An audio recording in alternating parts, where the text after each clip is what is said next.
നവയ GGUP സ്കൂളിലെ 7B ക്ലാസ്സിൽ പഠിക്കുന്നു. വിദ്യാരംഗം കലാസാഹിത്യവേദിയുടെ ഭാഗമായി എനിക്ക് ലഭിച്ച പാത്തുമ്മയുടെ ആട് എന്ന നോവലിന്റെ ആസ്വാദനക്കുറിപ്പാണ് ഞാൻ അവതരിപ്പിക്കുന്നത്. നിങ്ങൾക്കെല്ലാവർക്കും വളരെ പരിചിതമായ ഒരു കഥാകാരനാണ് വൈക്കം മുഹമ്മദ് ബഷീർ.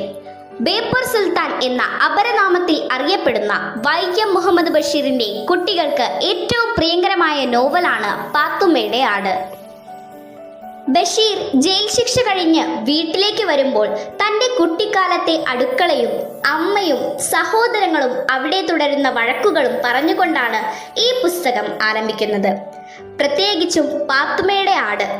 ആടൊരു ചെറിയ ജന്തു ആയിരിക്കാം, പക്ഷേ കഥയിൽ അതിൻ്റെ സാന്നിധ്യം വളരെ പ്രാധാന്യമർഹിക്കുന്നു. അടുക്കളയിൽ നിന്ന് ഭക്ഷണം കഴിക്കുകയും എല്ലാവരെയും കുഴക്കുകയും ആ വീടിൻ്റെ നിയന്ത്രണം പോലും ആടിൻ്റെ കുത്തകയിലാക്കി ഈ ആടിലൂടെ ബഷീർ കുടുംബത്തിലെ തലവേദനയും അവസ്ഥകളും സൂക്ഷ്മമായും നർമ്മത്തോടെയും ചൂണ്ടിക്കാണിക്കുന്നു. ചിരിയും ചിന്തയും ഒരുപോലെ നിറഞ്ഞ ഒരു കുഞ്ഞാടിലൂടെ ഒരു വീടിന്റെ മുഴുവൻ ജീവിതം അറിയാൻ പാത്തുമ്മയുടെ ആട് നിങ്ങളെ കാത്തിരിക്കുന്നു. സ്കൂൾ ലൈബ്രറിയിലോ അടുത്തുള്ള ലൈബ്രറികളിലോ നിന്ന് വായിക്കേണ്ട നല്ലൊരു പുസ്തകമാണ് പാത്തുമ്മയുടെ ആട്. അപ്പോൾ എന്തിനാ മടിച്ചു നിൽക്കുന്നത്? വേഗമാകട്ടെ. നന്ദി, നമസ്കാരം.